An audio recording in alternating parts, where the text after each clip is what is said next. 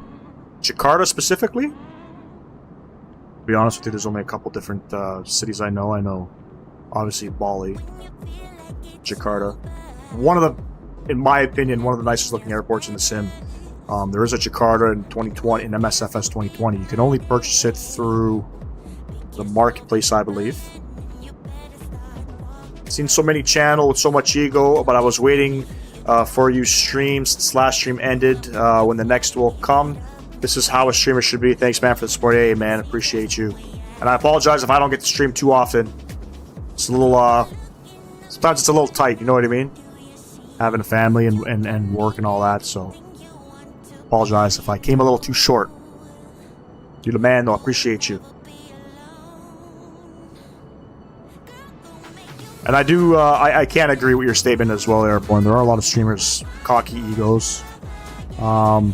Not gonna name off anybody. Dude, I didn't smile anymore. Haha. But yeah, I'm not gonna name off anybody with cocky egos. But hey, you know what? There's some people out there. There's some OGs that are doing it. You know what I mean? And I'm still relatively new and fresh, so sometimes they get annoyed and kind of rubs off the wrong way. But all in all, I mean, they don't have to put out any content for us. You know what I mean? So, but definitely, you know, gotta be kind and nice and humble. You know what I mean?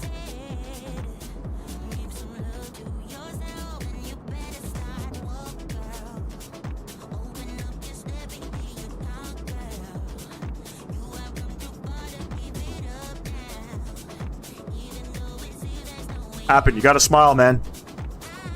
You gotta smile.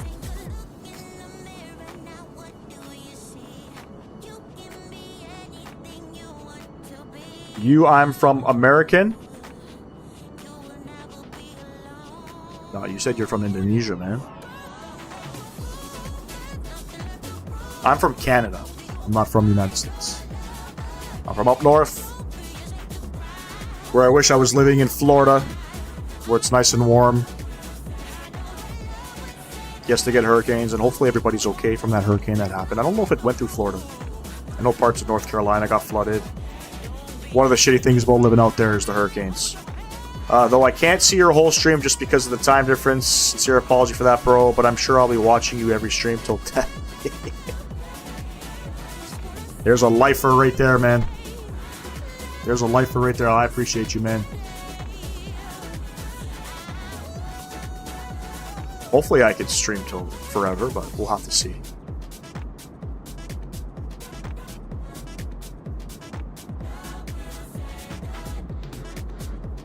I'll be honest, you know, it's I sometimes get a lot of flack for some of the viewers that tune into the videos that I used to put out, and I'm not doing videos right now.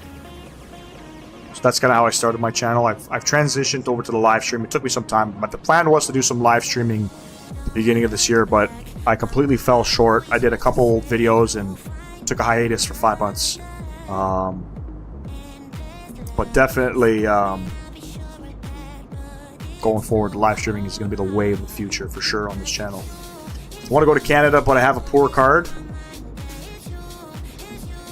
I mean, you know, if you got money, I don't know what a poor card means, but if you got money, you can definitely come here.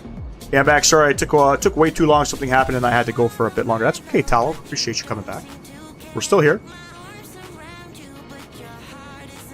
The one good thing about Canada that you know, you don't really notice with a lot of different countries, we're very diverse here. We got people from everywhere here. We don't really discriminate. It's one of the cool things about Canada. Different cultures everywhere.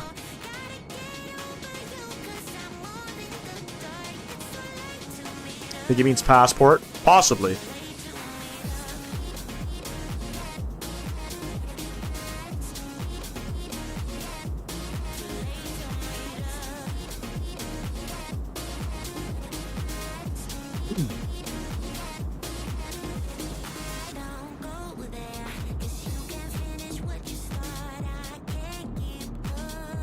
I think he's using Google Translation to translate.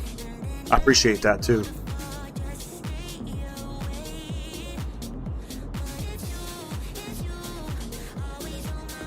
Now that I'm thinking, we should probably do some flights out there in Indonesia. Do some 737 ops out there. I think, isn't there a 777 that flies out there?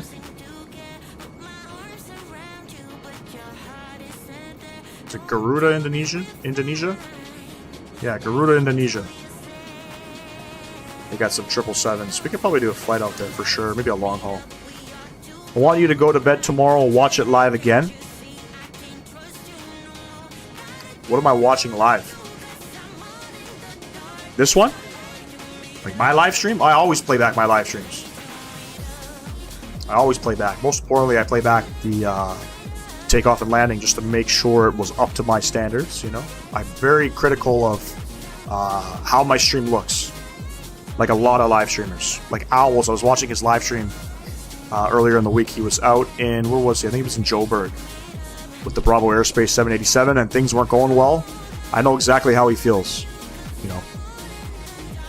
Because that's how I like to showcase my stuff. So always looking back at my live stream. You always got it.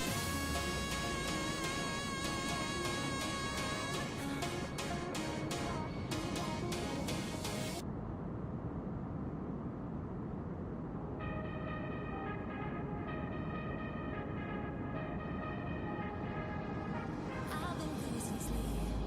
What to do? Could somebody come and take me away? I've been in the deep without you, and I got it in my head night and day. But we are one step closer. Hello, everyone in the chat. This man is just awesome. Keep supporting his channel and give blessings to him and his family. Rise up and up, bro. Ah, man, I appreciate you, Airborne. Appreciate the kind words. Not a lot of people talk nicely about people, you know what I mean? So I respect that heavily, bro. I appreciate that.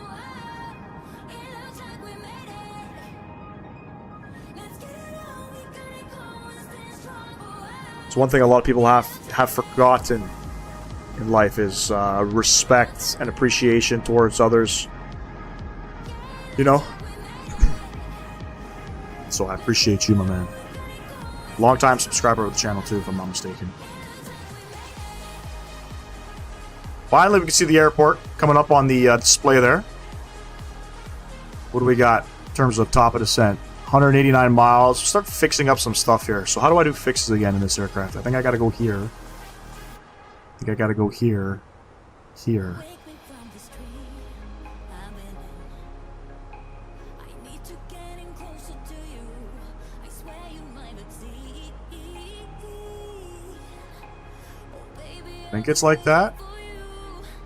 Now we are one step closer. We're all in this together. Put your hand in mine. Yeah, we are one step closer. Can you feel it, baby? It's the end of the line. It looks like we made it. Beauty. Let's get it on. We Fan-freaking-tastic. it looks like we made it. Sun's still up. I appreciate that. It's not gonna be a nighttime landing. Hate landing in the dark time. But I should probably challenge myself. I should probably do some night flying. Should probably do it as the winter comes. Obviously, you know, there's less daylight outside. Maybe I'll start with FSI panel. I'll start practicing some landings in the dark. Maybe we'll do some nighttime live stream. Not much to see when going when live streaming in the dark, obviously. Appreciation is less seen nowadays. People don't like others. People don't like others good to happen. In India, we call this era as Kalyug. Yeah, man.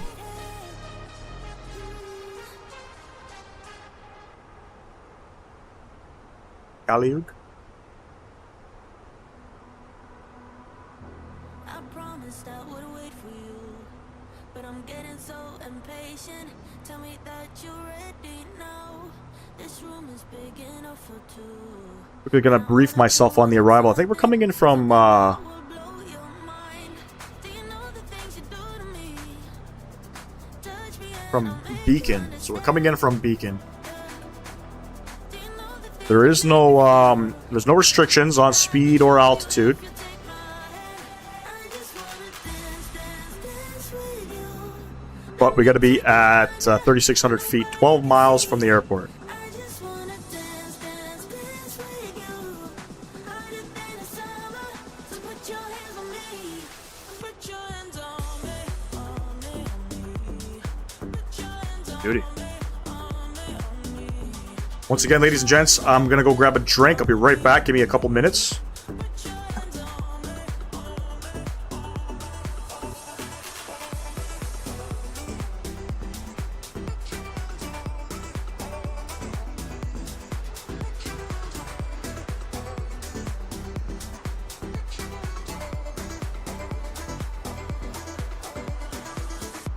Before you, I was paralyzed, all broken down from heartbreaks. Then you came and set me free. You've taken me to paradise, where nothing is a mistake, where we move so flawlessly. Do you know the things you do to me? Touch me and I'll make you understand. Yeah. Do you know the things you make me feel? I can show you if you take my hand. I just wanna dance, dance, dance with you. Let me take you under where nobody can see. I just wanna dance, dance, dance with you. Harder than a summer, so put your hands on me. Put your hands on me, on me, on me. Put your hands on me, on me, on me. Put your hands on me, on me, on me. Put your hands on me, on me, on me, on me, on me, on me, on me. Put your hands on me.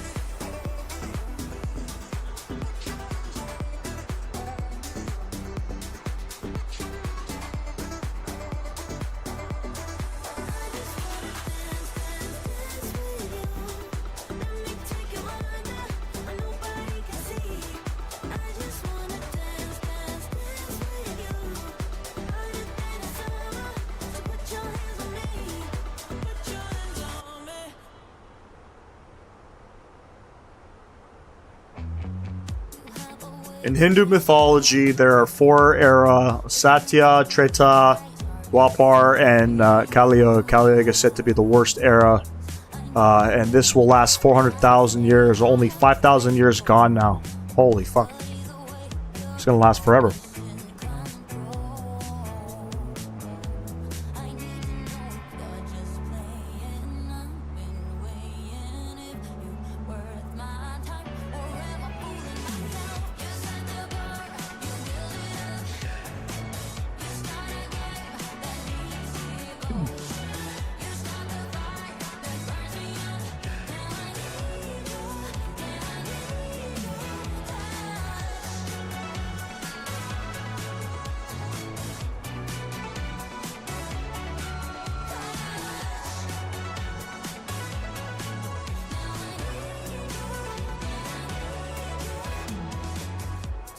I hope I just get to live a peaceful life, you know what I mean?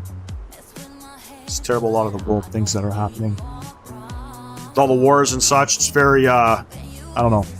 It's 2024, we shouldn't have to go through certain things, but you know what I mean? But I wish world peace.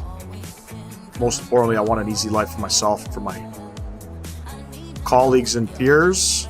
Got a message here, what happened?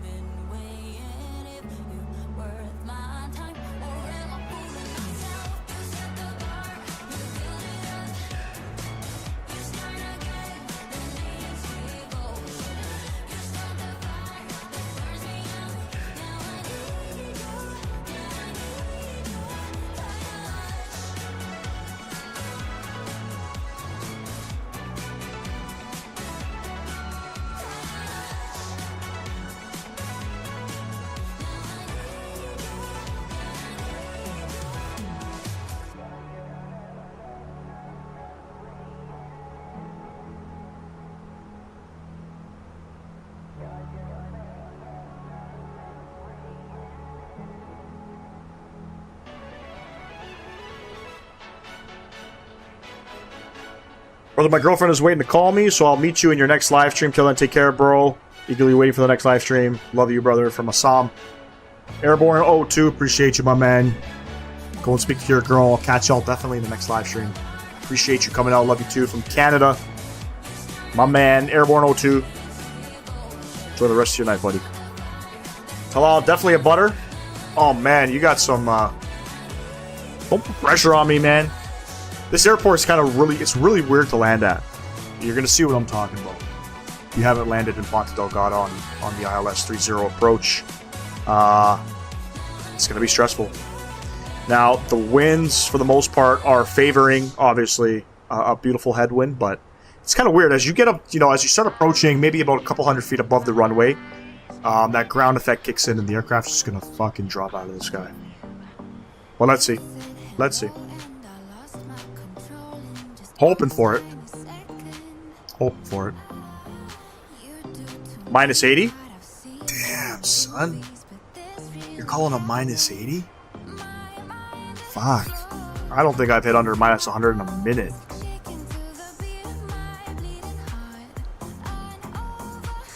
I was doing some flying in the E190 before I had posted a live stream that I was going to do. I don't know. Something's weird with that aircraft. It's just mad. If you have the aircraft, you probably know what I'm talking about. But it's just smashing down. I don't understand how to fly it anymore. I can't get like anything greater than, pretty much under a minus 300.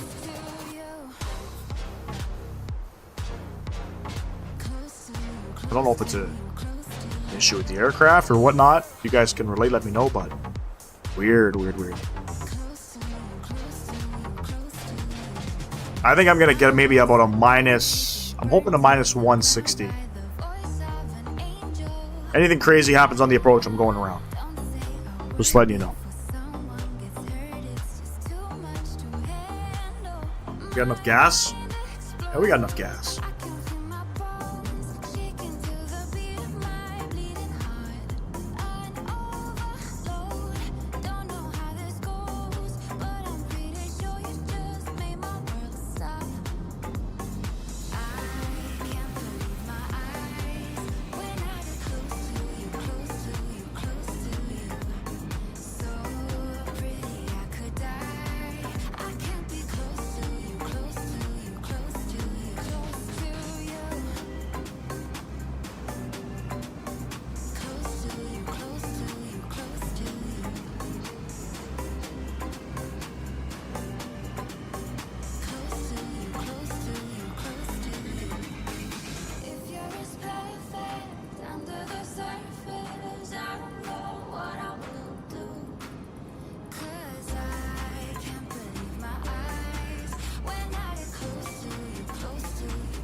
Gotten a minus 57 before on Phoenix, but it wasn't a flight. It was just practice from a flight.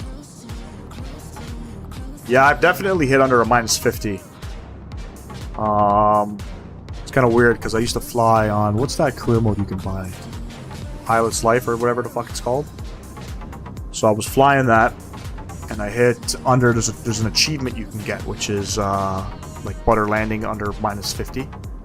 I hit that in the FS, the Flight Sim Studios E175, surprisingly. But I think in real-world aircraft, probably touched down about minus 300 feet per minute, which is pretty standard. You know what I mean? So, I don't know. I like to enjoy my landings. I like it to be smooth. Even though, I guess, any landing you can walk away is a good landing, right? 120 miles out. But anything for me under a minus 200 is a butter.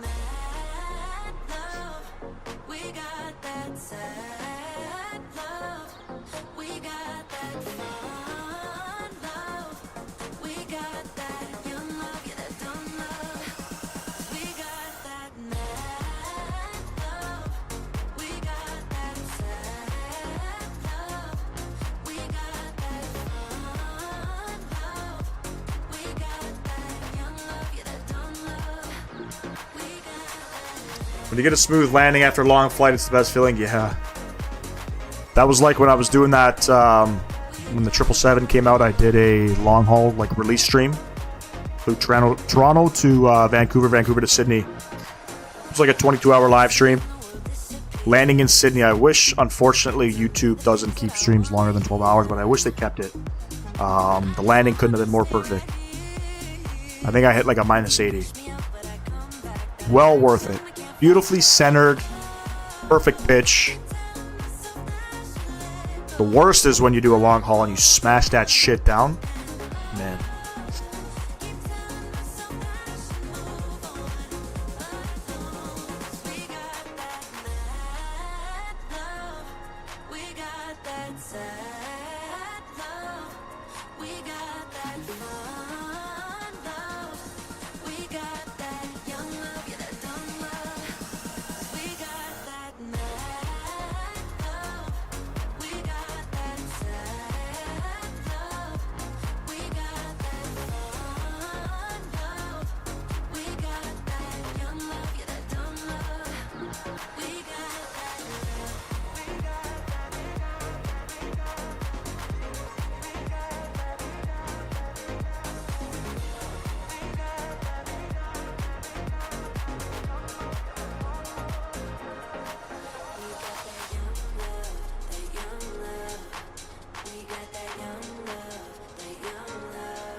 I think I really want you to do is make GSX dance. You want to see the little dance? I've done it many times, but let's see. Challenge accepted. GSX is not, at certain airports, it's not the best. Like, you could be perfectly centered. I think I showed that maybe in my last live stream. I think it was in Edmonton. Nose gear is perfectly centered. But it had me, like, 3 feet off.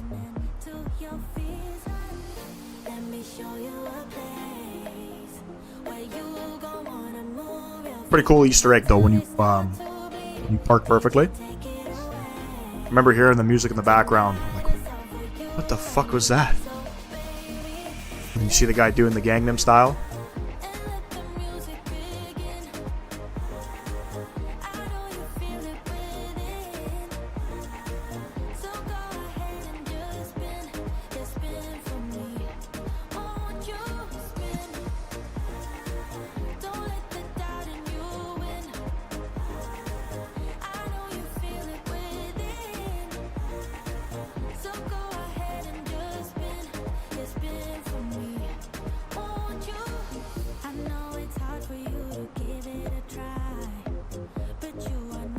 Sometimes you have to reconfigure it because it's angled wrong. What do you configure? Or what are you configuring?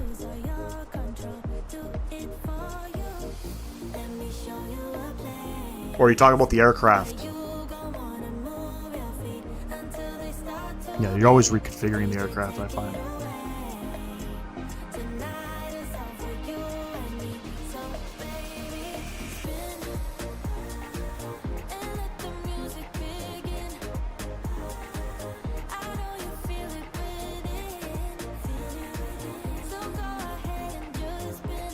Oh, you reconfigure the GSX parking. I should probably look into that for certain airports.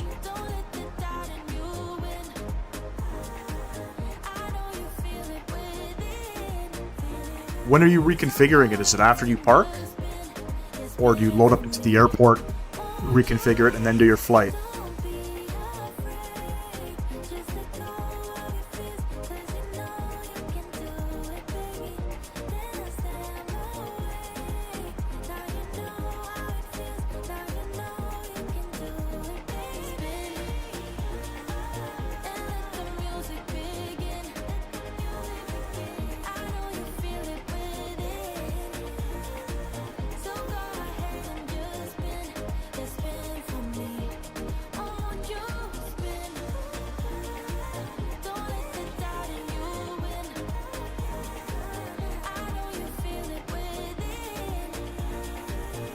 Check my flight. I check my parking before flight to make sure it's perfect. Okay, maybe I'll start doing that then.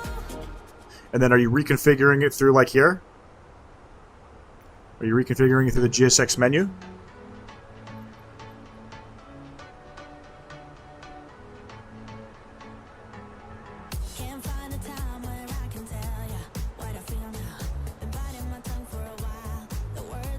It's like we're about 80 miles from top of descent. Let's go ahead and plug in some airport info here. What do we got? What do we got? What do we got? Q&H. Ponta Delgada is 1013.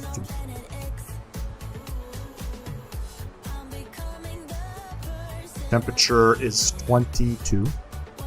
The winds are 300 at 14, so a beautiful headwind coming in. A little windy, but a beautiful headwind. Transition is 6,500 feet. Sorry, 6,000 feet. Beautiful. And our minimums, we're going to go 440 on our minimums. And everything looks good on that. We'll just kind of wait for top of descent. We're going to descend down to 5,500 at, I think this is Zuvap. I'm not even sure how to pronounce that. We've got to be at about 5,500 feet. Or, Nav. We've got to be at 5,500 feet. So we'll make sure we adhere to these restrictions. Still 74 miles, lots of time. When you're at your gate, there's like a thing at the bottom of GSX, and you can move and change the angle to where GSX directs you. Definitely gonna look into that. I find the parking's like 50% successful, which is not the greatest in my opinion, but definitely something I'm gonna look into.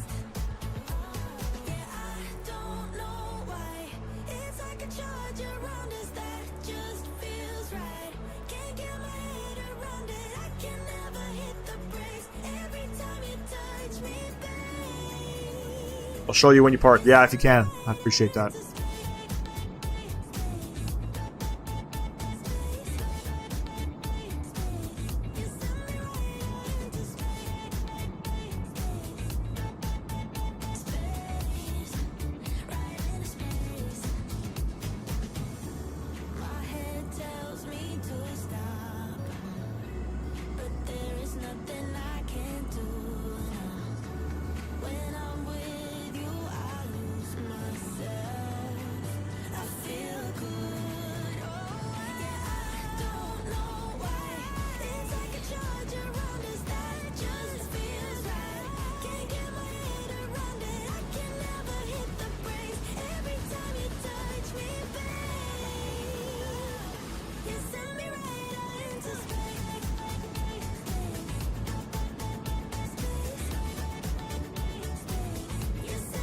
I just had this weird idea. I think I want to do the return flight back to Porto. Probably, I don't think I'm going to do it on this live stream, but maybe I'll go live again tonight.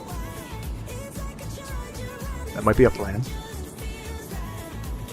See how the evening shapes up.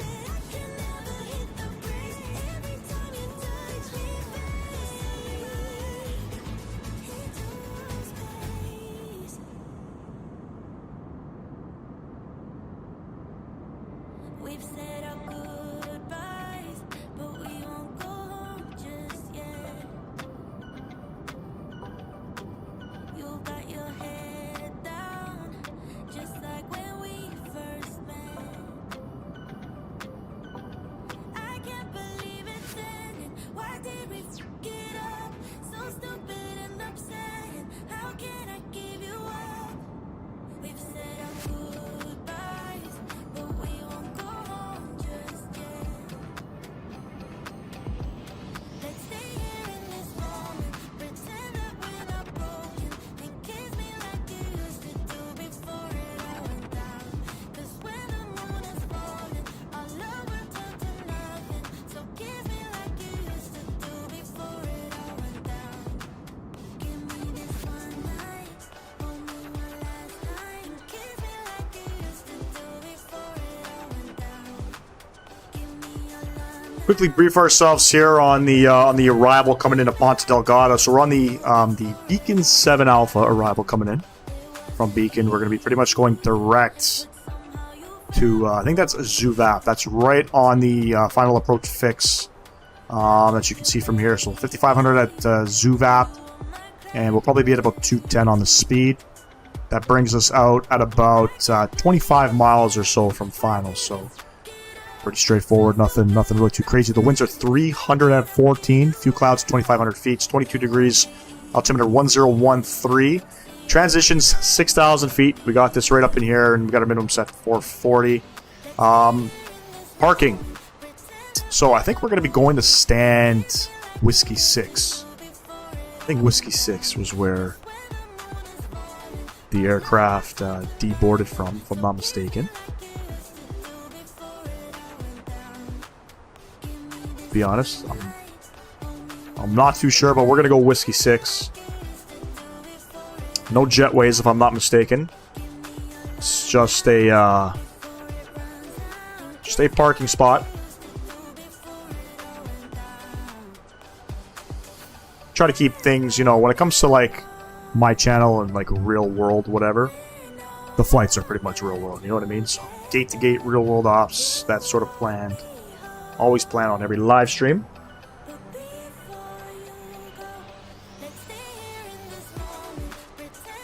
Case of a missed approach, which I'm hoping we don't have to do. What it says here, it says missed approach, turn left on track 286, climb to 2000, and then turn left to Petud holding, climb to 3000 or as directed.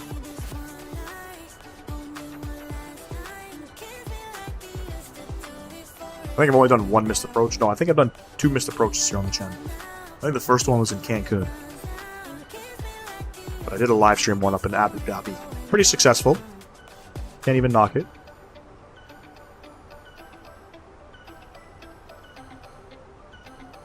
If you can see the islands. Probably not quite. Ah. Right there. Beauty. 37 miles from top of descent. We're looking good. We're looking good. We're great on fuel. Fuel, in my opinion, looks a little bit low. I was yours for the taking. Guess I needed a home. But if I'm not mistaken, you were good on your own. And I know I was drunk enough. Didn't know it would mess me up, yeah.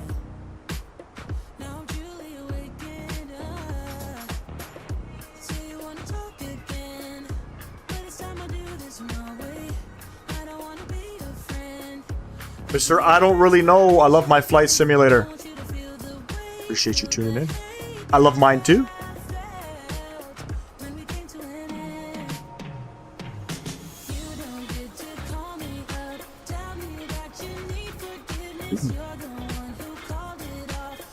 So close, yep. Almost there. We've been flying now hour and 51 minutes. Pretty much 2 hours. 2 hours from the gate to where we are now, so we're looking good. We're probably, what do we have for flight time? 2 hours and 18 minutes. Block time 2 hours 46. So we'll see. Pretty sure block time we're going to exceed that.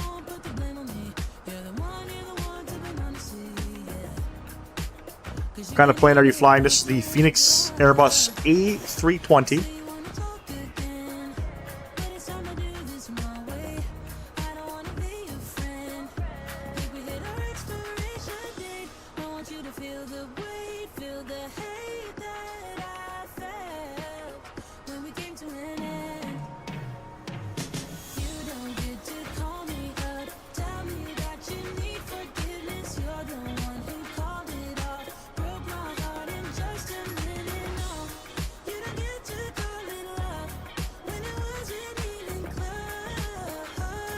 Remember doing a did a VATSIM event from one of the Grand Canarian Islands over to Ponta Delgada. It was a VATSIM event for people learning how to fly, I guess, transatlantic, and we landed on the opposite runway. Fucking terrible, worst experience ever. Did you buy the Phoenix extension pack with the A321 and other stuff? You mean, was it the extension pack with the 319 and the A321? If so, yes, I have it.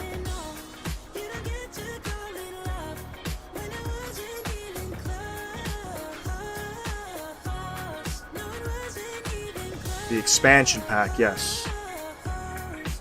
I do have the expansion pack.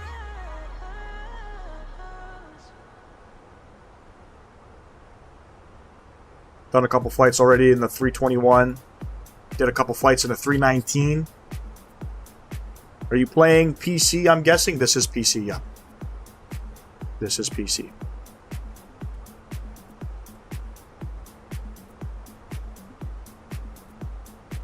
But yeah, we did. I remember hopping in the Phoenix A319. Holy fuck. Holy fuck, that thing just drops out of the sky. The A321 is a Buttermaster.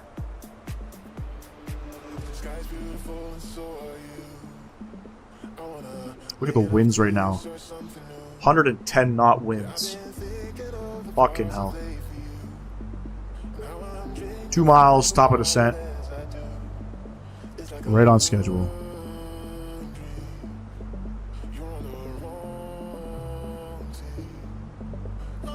Let's go ahead and start descending. I'm going to pause the music. We're going to crank up the sounds here.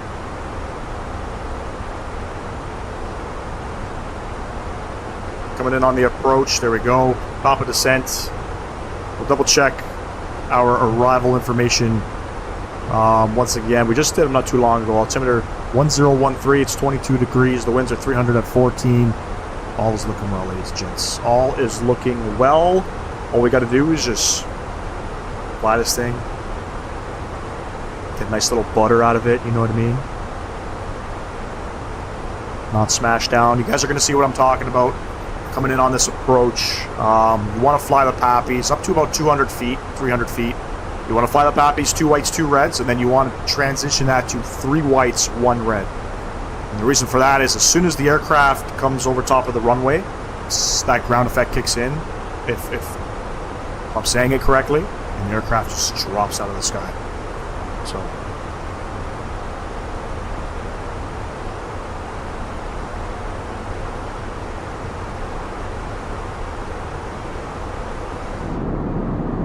we're dropping down to 5,500 feet.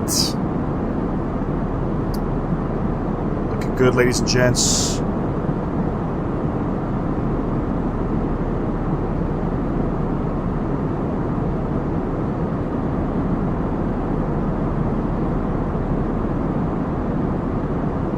If you're just tuning in, ladies and gents, we're on the approach. Sorry, we're on the descent phase. Sorry, not the approach. This flight should be landing in Ponta, Delgada momentarily. Maybe another 20 minutes or so. So I want to take the time to thank everybody who came out today. Everybody up on my live stream, on my regular live stream, as well as my YouTube Shorts live stream. Thank you, thank you. If you haven't yet, smash down that thumbs up button. Subscribe to the channel if you have not. We've picked up a total of 8 subs on the day. That's great stuff. I appreciate everybody who tuned into the channel. Whether you enjoy it or not, always appreciate everybody coming out.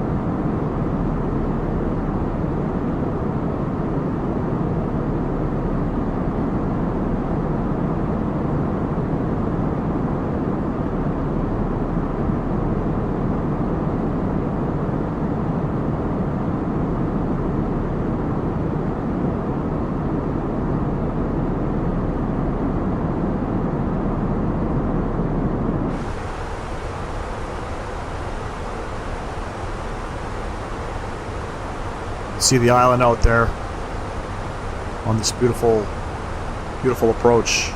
Not quite sunset yet, you know what I mean? Couldn't have picked a better time to come land in Ponta Delgada, you know what I mean?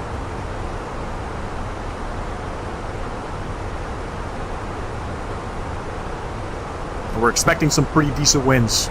We're expecting a headwind. Always gotta love the headwinds, so it should be pretty stable, pretty much textbook.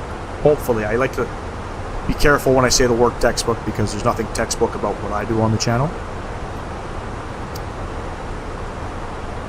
And again, this is MK Studios, Ponta Delgada. It's not the Any Builds one. So if I disappoint you, I apologize. I've always had the MK Studio one. Didn't feel like purchasing another one.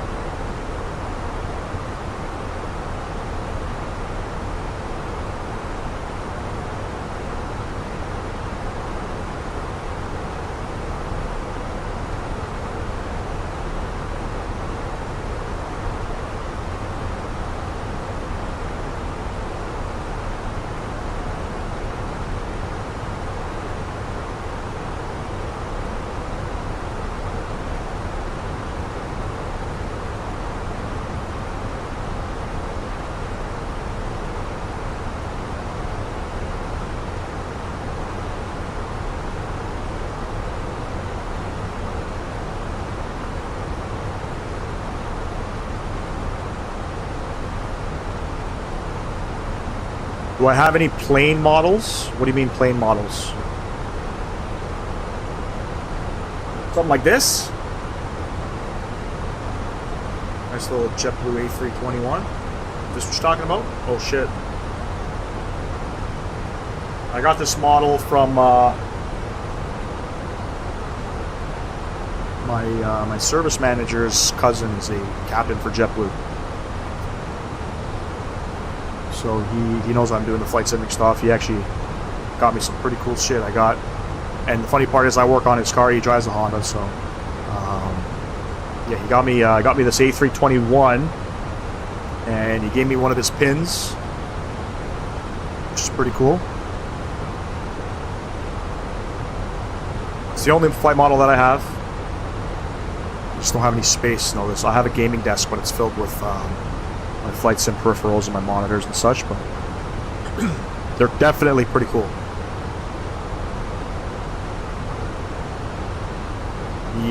He's certified in the A320. I guess maybe in the 321 as well. But he became, he moved up to captaincy, and he's flying now the A220s.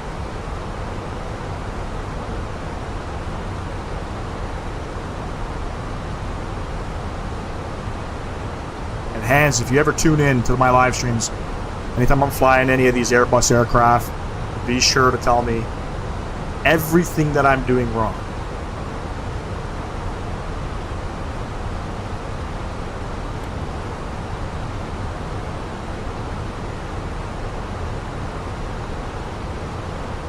I have that too. I got from AvWorld when I visited Toronto. AvWorld, if I'm not mistaken, is right off the beside the airport, right? I think it's right off of 24, runway 24. I don't know how much these things cost, to be honest with you. I'm sure they're not cheap, but I would like to have a couple of them.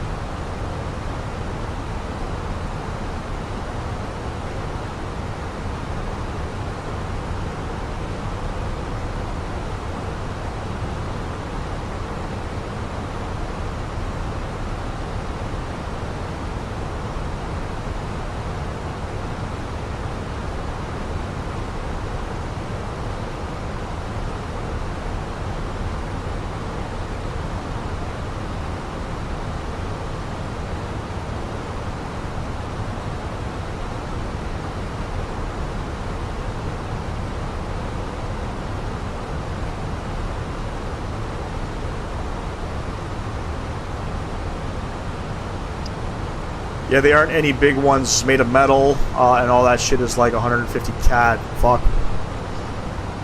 Yeah, this is plastic. It's not a metal one. 150 bucks? Holy fuck. Fuck that. But there is a big market with them. You know what I mean? A lot of people have them. They sell them.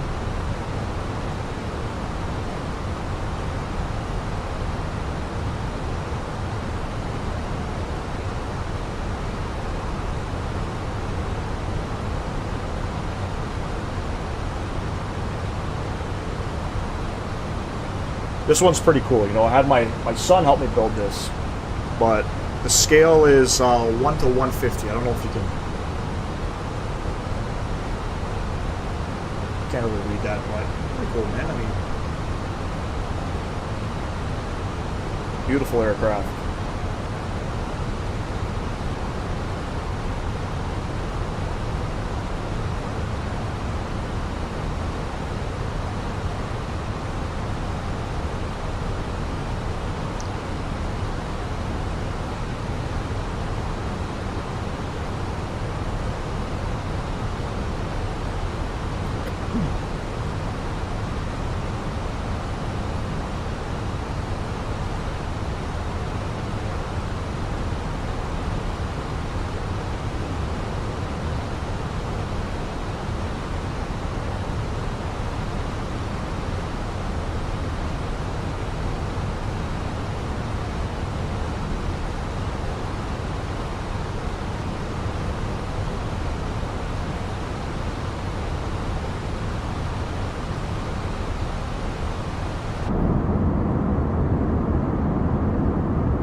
What's going on, Airborne? Appreciate you tuning in. Perfect timing too, man. About to smash this aircraft down.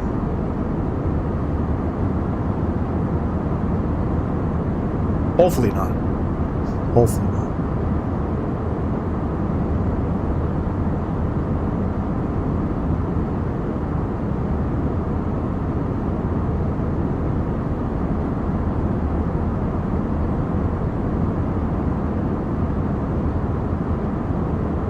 $2024, there's a pack. When you buy it, the pack is like 500 CAD. They send you a kit, and there's the Antonov AN225 model, but like a proper one, but it's 2 times more expensive, and no way in hell I'm buying it. I heard they were giving out that. No, I haven't purchased it yet. I'm thinking about getting the Aviator edition, but the problem is I want to know you know, what airport's coming out with what edition, you know what I mean? I already have an idea of the airplanes that I want. The airplanes that I want, I can get them all in the Premium Deluxe. But, you know, when it comes to airport, there's only... You get 5 more airport with the Aviator edition, so I don't know if I'm going to make the purchase on that one. We'll have to see. You know, once we get a little bit more info. I'm going to do my research. I'll definitely... probably by the end of the month, I'll have it pre-ordered.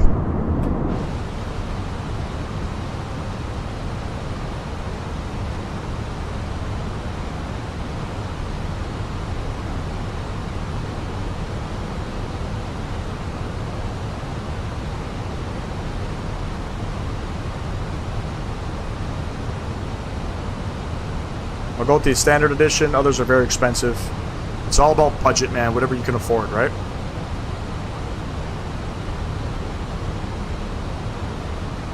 Gonna end up buying different scenery to replace all scenery that comes with MSFS anyway. Exactly. So that's my big thing, right? I have, you know, 1 point something terabytes of scenery that I'm gonna be bringing over. I just need to make sure that I don't have, you know, like the purchase of the Aviator edition will make sense in that aspect.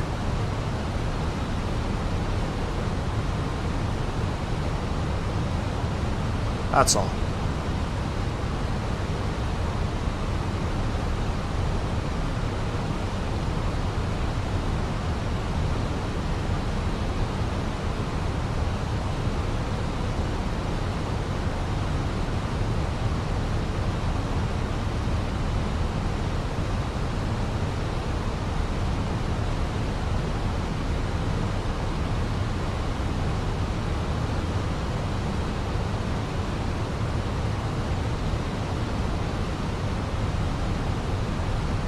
Want to see the quality of the planes. That's the selling point for me if the planes are good.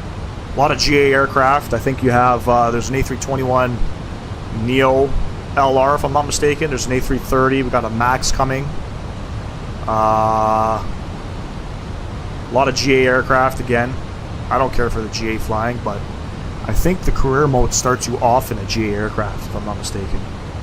So you're going to kind of be forced to fly it anyway.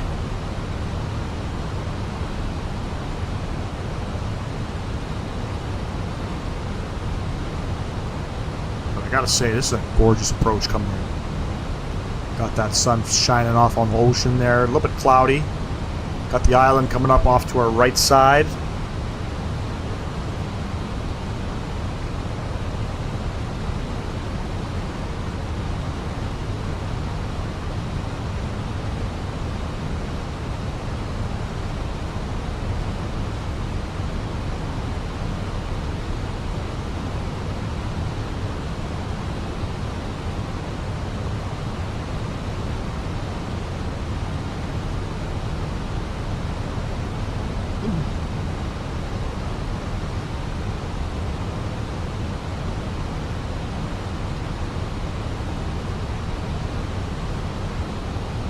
Sun straight in front of you, yeah, man. No, that's not the sun. That's just the reflection. Sun's behind the clouds. So once we turn for final, we're not going to have any sun in our eyes, which is nice.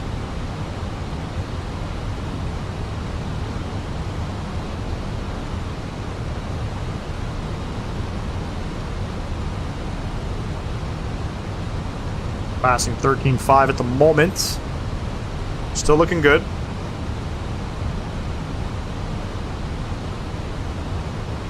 Triple check our nav frequency, make sure we got it plugged in there. I think it's 1095. Yeah, we're good.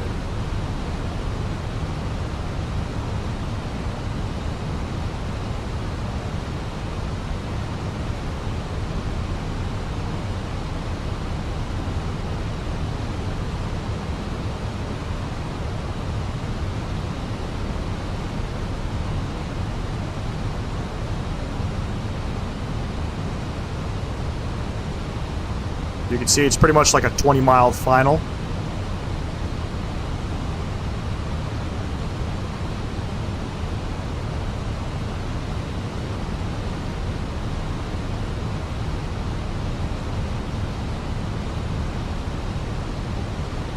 We're sitting down to 3,600 feet. That's where we're going to get ourselves fully configured for the ILS. I'm not gonna lie, with the fucking lights that I have right now in my room and the sunlight, it's fucking distracting. Jack the Duck, is this Microsoft Flight Sim? Yes, it is, Jack the Duck. Yes, it is. How you liking it? Fly? Are you part of the community? What's going on, Jack the Duck? You like this? The realism of Microsoft Flight Sim. It's crazy.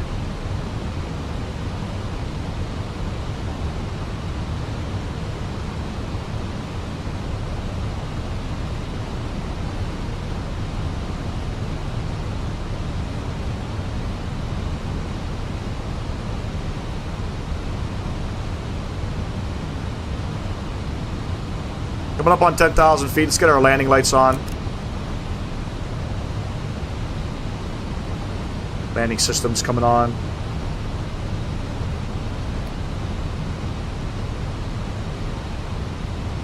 So far, so good.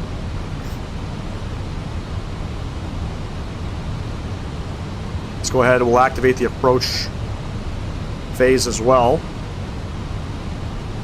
since we're coming up on it. What's the time there now? It's pretty much 2:45 here locally. 2:45.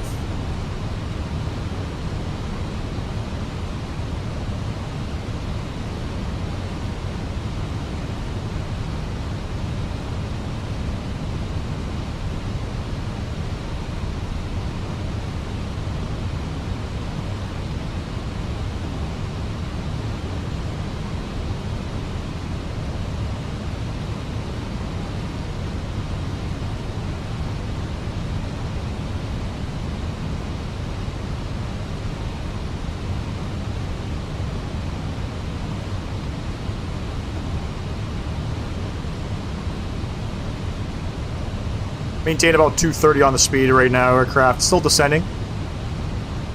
We'll get her nice and slowed up momentarily. Looks like we're going to be arriving probably on time. So I think SimBrief had us 2 hours, 18 minutes of airtime. Have you done your lunch? It's 12:30 a.m. midnight. Holy shit. No, I skipped lunch today. No lunch. But dinner definitely going to be having. I'm not a big lunch. Well, I can't say I'm not a big lunch guy. I do eat lunch. I don't eat my meals properly. I don't, breakfast. There's no breakfast. If I have a big lunch, I sometimes don't eat dinner. We do things a little bit differently out here. But today, skip lunch. 25 miles out, ladies and gents.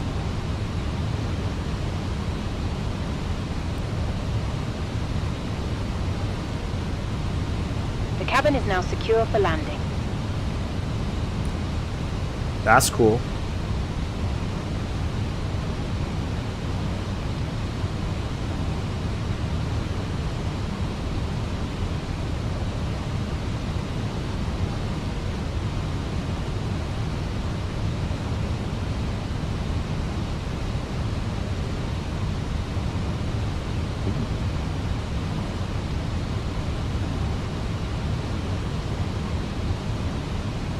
Can't really see much out there, but we're landing right over here.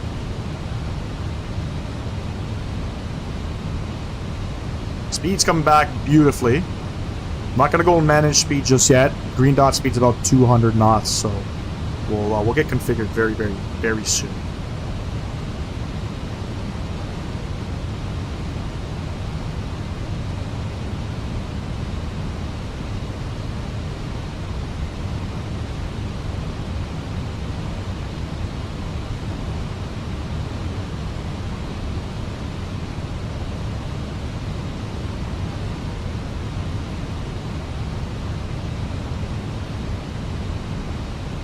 Hope for a butter landing. Yep, me too, man. Me too.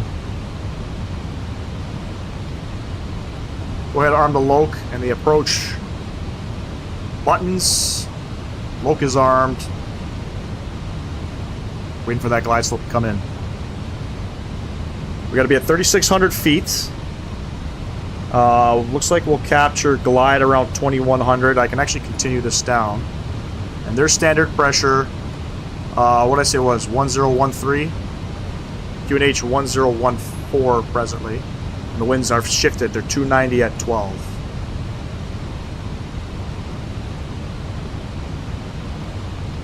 2,100 feet. And there's glide slope coming in. We didn't even need to adjust for that. Let's go back and manage speed here. And we'll go flaps 1. Armor ground spoilers. Missed approach altitude. What do we got? 3,000 feet after all of that. So plug in 3,000 feet. We're about 15 miles out. Lots of time to slow down. So I got the flaps out now. Aircraft should start slowing down.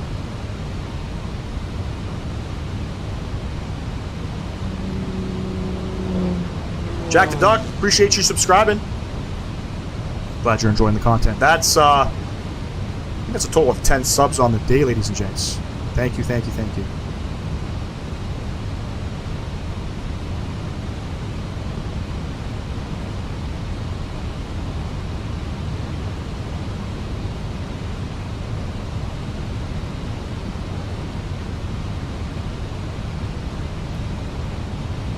Both the speed brakes here. I'm a little concerned for my speed.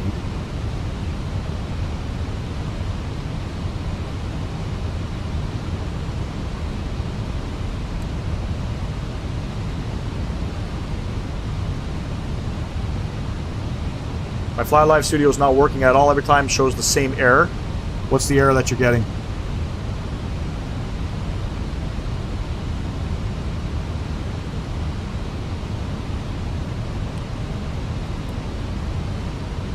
Sam Hatcher, what's in? Microsoft Flight Simulator.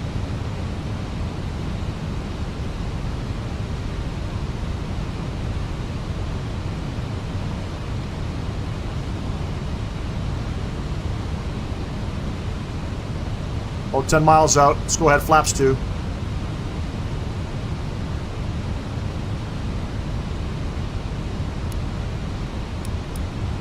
Get the rest of our lights on here. Beauty.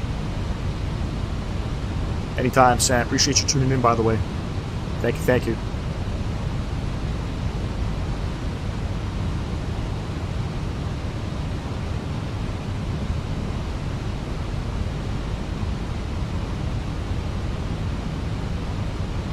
We're landing in Ponta Delgada, so we're in the Portuguese islands, the Azores Islands, my apologies. It's going to be a spicy landing. Gear coming down. Gonna be super spicy.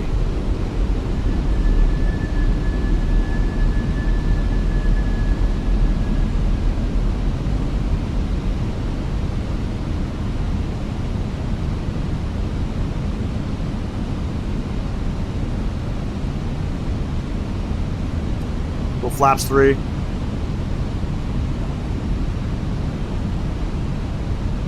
Fully configure flaps 4. Beauty. Beauty, beauty, beauty. You're down 3 green. Flaps 4 indicated. We got our auto brake armed. Ground spoilers are armed. Beauty. Beauty. Alright, ladies and gents. Probably going to start hand flying it a little bit early here.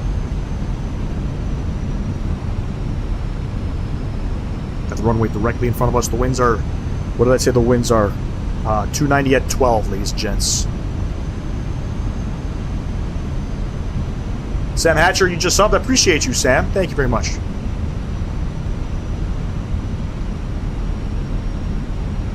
$1,500 feet. Gonna go ahead and take control of the aircraft.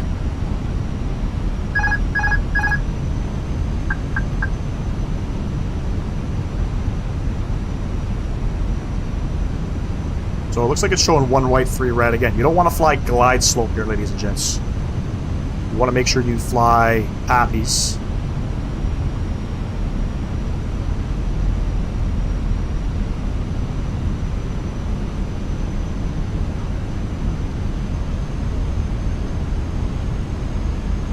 Two whites, two reds, and again at about 300 feet, you want to be high on the approach because the aircraft is just going to drop out of the sky.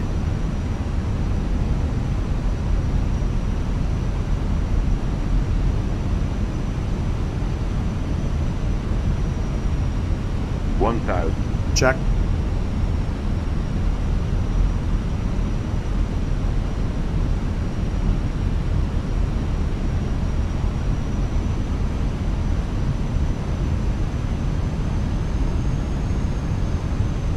See the aircraft kind of shifting around there. 3 whites, 1 red. We'll kind of pitch down. Don't worry about the glide slope, ladies and gents. We don't need to worry about the glide slope. We want to make sure we maintain the 3 whites, 1 red. And we got the wind kind of spinning us around. So 4 whites, it's a little too high.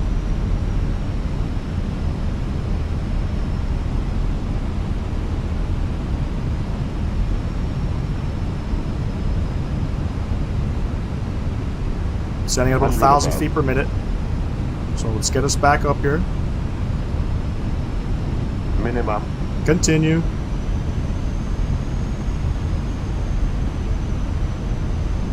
$100. 50. 40. 30. 20. Retard. 5. Minus 191, I'll take that. First coming out.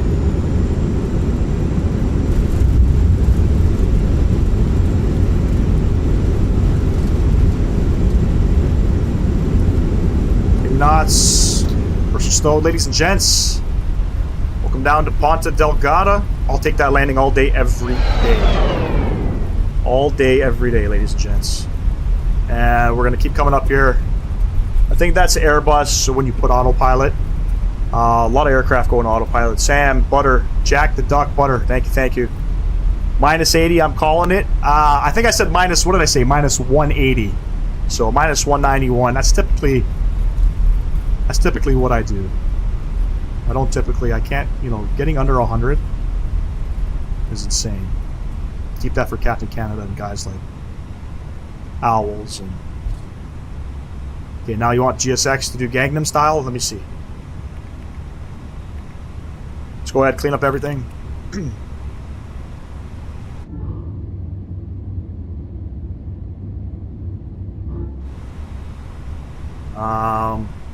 Slow it up.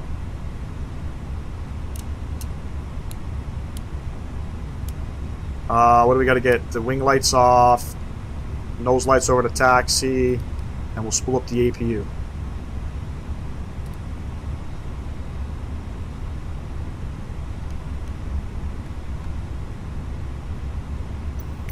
So we're going over to Whiskey 6. Let me see if we got Whiskey 6 here.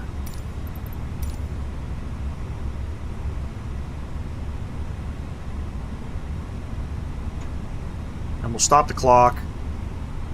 2 hours, 22 minutes. So we're 3 minutes late, ladies and gents. 3 minutes late.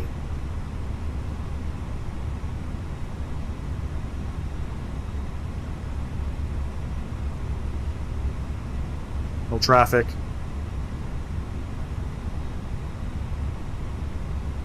If there's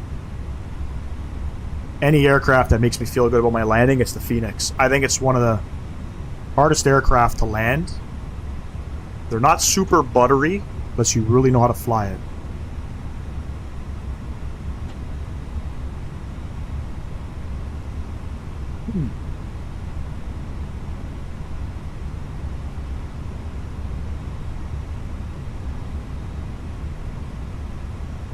If you guys enjoyed that landing, ladies and gents, don't forget to smash down that thumbs up button. Subscribe to the channel if you have not. We're going Whiskey 6, so we're going right here.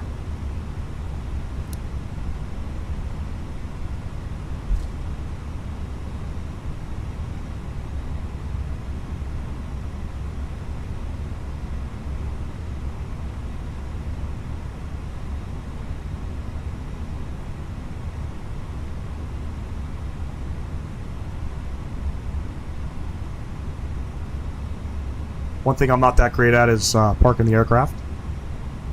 So, let's try to butter that taxi parking spot. Coming nice and slow.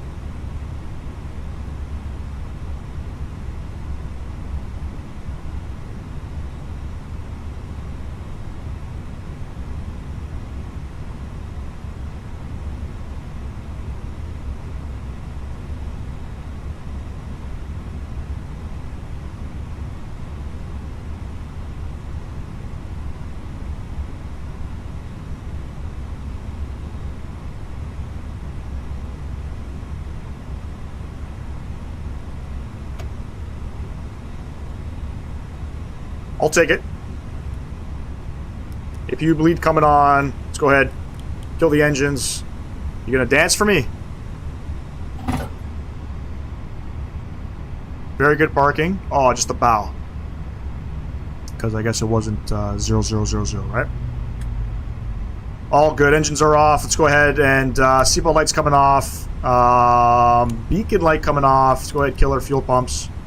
In my opinion, that was a butter taxing. I got fucking shafted Deboarding requested. on my Gangnam Style. Shafted. Shafted. 0.1, damn, I know. But fuck, man. I mean, this one parked up pretty nice. But you see how they park us a little bit short every time? I don't like that, in my opinion. Not a fan of that. Beautiful, ladies and gents. Beautiful. What do we got here? I'm saving up for Microsoft Flight Sim. Yeah, 2024. Highly recommend 2024. I think landing at Lukla is hard. It's one of the hardest airports to land at. It's actually probably, I think it's the most dangerous airport to land at. 0.1, damn, I know. Passenger's bus is coming. Ron Simmons would say from wrestling. Yo, sorry, I was gone. My city's Wi-Fi and power somehow went out. Hey, no worries, Pavel. No worries. Best part about live streaming is you can definitely review everything after. You know what I mean? So, I'll tell you how to fix whenever you're ready. Go for it, man. Airborne 02, bro. Before ending the stream, please check my peril landing and say something. I'll be happy. Yeah, man. I'll throw it up. I'll throw it up. Let me just let me get your channel up. But Talal is going to show me how to fix GSX. Show me how to fix GSX, absolutely. Let's come over to GSX.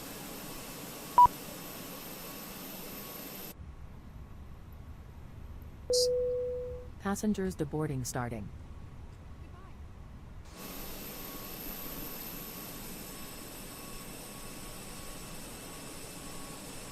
I'll pull it up in a second, Airborne. I'm just Airborne, was it a live stream?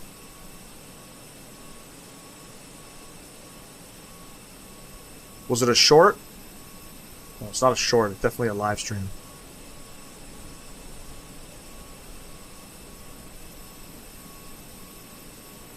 We're about to get hit with a hurricane. Sam, where are you living? Are you in the U.S. East Coast? Click customize airport positions.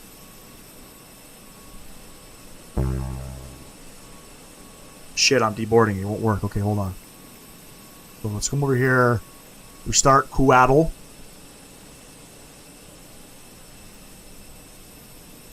Is that an A320? This is an A320. Customize airport positions.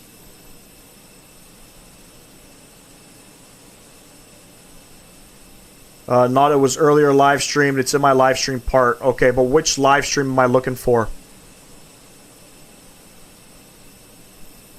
I don't see peril. Oh, I see peril. I got you. 8 days ago.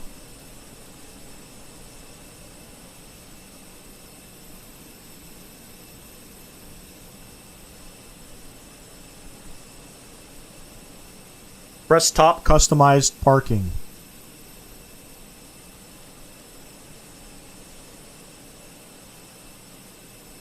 Press type, customized parking.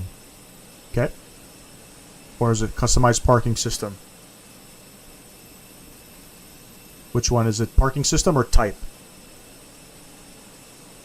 Oh, I'm guessing you're going to say this one. Parking editor keys and Microsoft Flight Sim.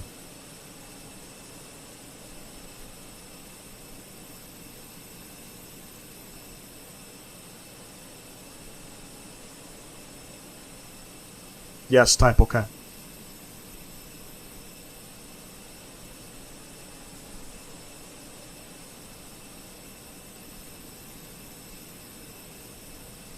It's probably going to be reset object position. Is that what it's going to be?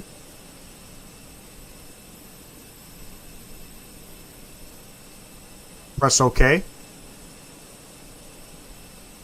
Entering editor. Please wait. Okay. Once you read controls, yep.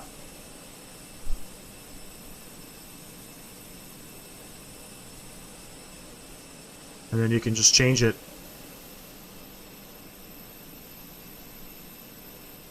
I think you got to do it manually. Yeah, and this, I think in here I can do it manually because then you can move the aircraft and stuff, right? And then reposition aircraft. Wait, how do you close it? Is it just enter? Exiting from editing Yeah, mode. you hit enter Please to wait. exit. Okay. Now press the up arrow until it's aligned. Okay, shit, I was a little premature there.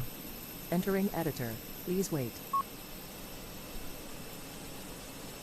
Okay, let's say we go here.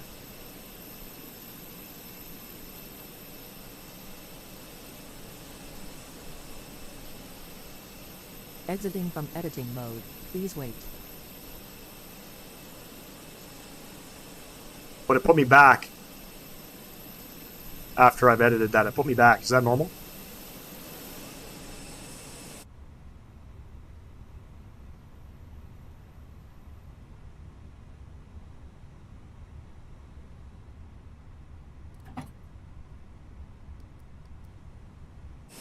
Press enter, okay. So you're saying do that every time. Basically any time that I'm having an issue with it being offset, and it will automatically save that position.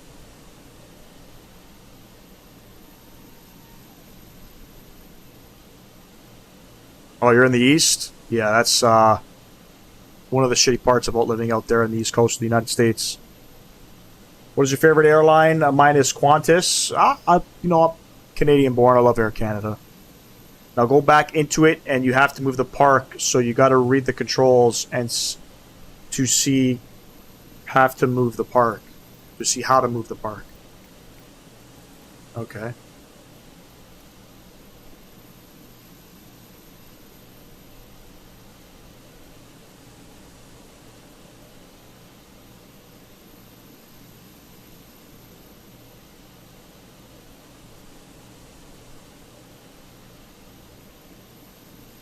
Okay, I think I got it. I'm definitely gonna try it. I know which airports that I'm going into Exiting from editing mode. Please wait. that I typically have issues with, so I mean definitely a pretty cool tip to do before the live stream. I don't notice when I'm I guess loading into the airport for the first time. I don't have that issue, but definitely sometimes parking, my marshaller might not be exactly centered. You know what I mean? But there it is. See, it's moved way forward. So you got to play with the keys. I think I've done this before. I think I did this with one of my ATR videos. Yeah. Yeah, I think I've done this with one of my ATR videos. But definitely we'll try that out. But anyways, ladies and gents, Talal, I appreciate you helping me out with that. That's something to definitely look forward to coming into certain airports. But this is going to be it for the live stream, ladies and gents. Appreciate everybody who tuned in today. We picked up 11 subs on the day. Thank you. And now GSX will stop you there every time you land. Okay, perfect. Like when they're pretty much when they're pulling me in, this is where they'll stop me. Got it. Oh wait, shit! I gotta look up. We're gonna pull up Airborne's land here. And we're back in third quarter planning. Adams is Harold. quarterbacking this project, and Give me 1 second, he's ladies and looking gents. pretty tired, Jill. She's stuck, Bill.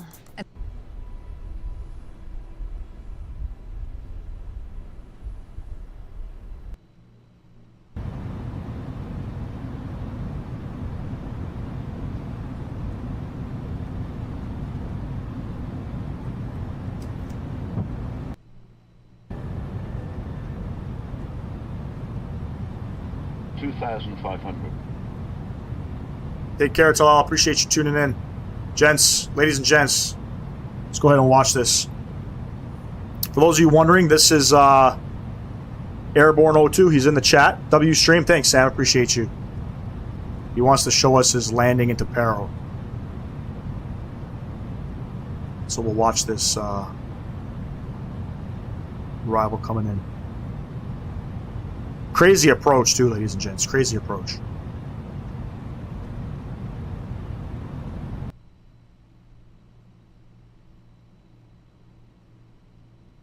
Not sure why I'm buffering.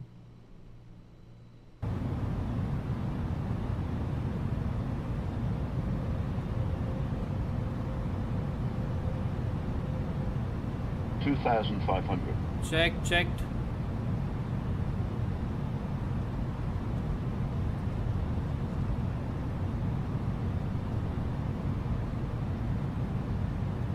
$2,500.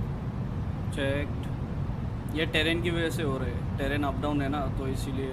2,500. Checked. 2,500.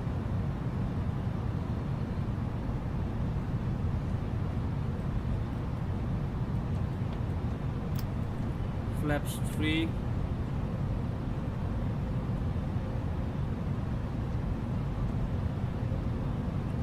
बस landing हो जाना चाहिए guys. Pray करिए. checked. Pretty much you're following the river in, if I'm not mistaken.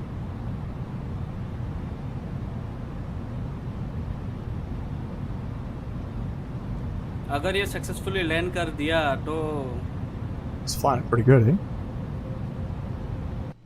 checked. So he's landing on the opposite runway. I've never landed this way before. I didn't even know you can. 1,000. Too low. Terrain.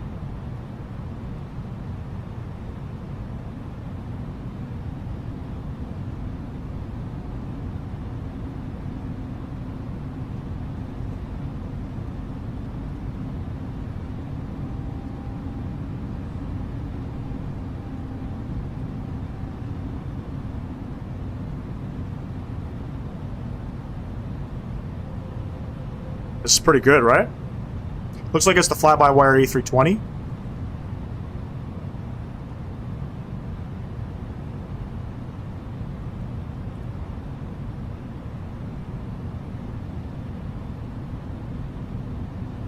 भाई ये airport किधर है? Okay तो आगे.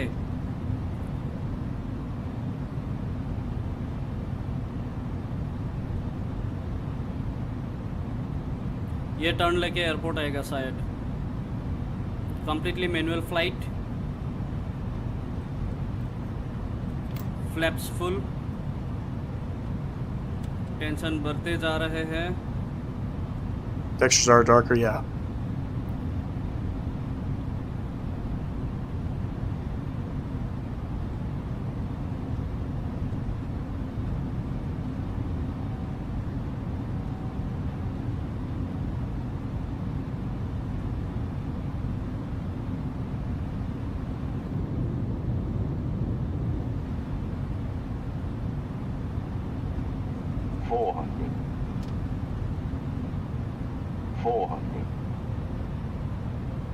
और ये हम airport पहुंच गए. 400.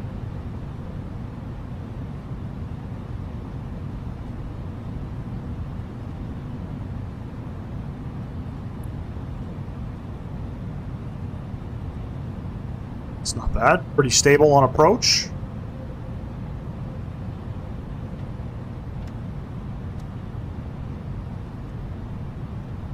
$50, $40, $30, $20, $10, $5. Oh my god, my god. That was nice. Oh my god. This is really awesome. भाई मेरे को खुद पे विश्वास नहीं हो रहा है. मैंने पारो एयरपोर्ट पे लैंड किया है. That was actually pretty clean. We're talking Perro, ladies and gents. We're talking Perro. It's It's not easy to fly in apparel by any means. So the fact that you can clearly tell he's done that a few times. Airborne 02. Bro, great job, man. I think I'm going to try it in one of my live streams. But anyways, if you guys haven't, go follow Airborne 02. Super happy. Super happy. It's always an achievement landing there, man. You know, I've done it in the, there's the missions you can do in the simulator. I've done it there. I haven't, like, done a proper flight. But now that there's a proper A319, and Kathmandu, I believe, is where they do the flights from, right? If I'm not mistaken. So we'll definitely consider that. But anyways, ladies and gents, I got to get going. Appreciate everybody tuning in today. Catch y'all in the next live stream. Hopefully we'll do something before Friday. See how the week shapes up to be. But enjoy the rest of your week, ladies and gents. Peace.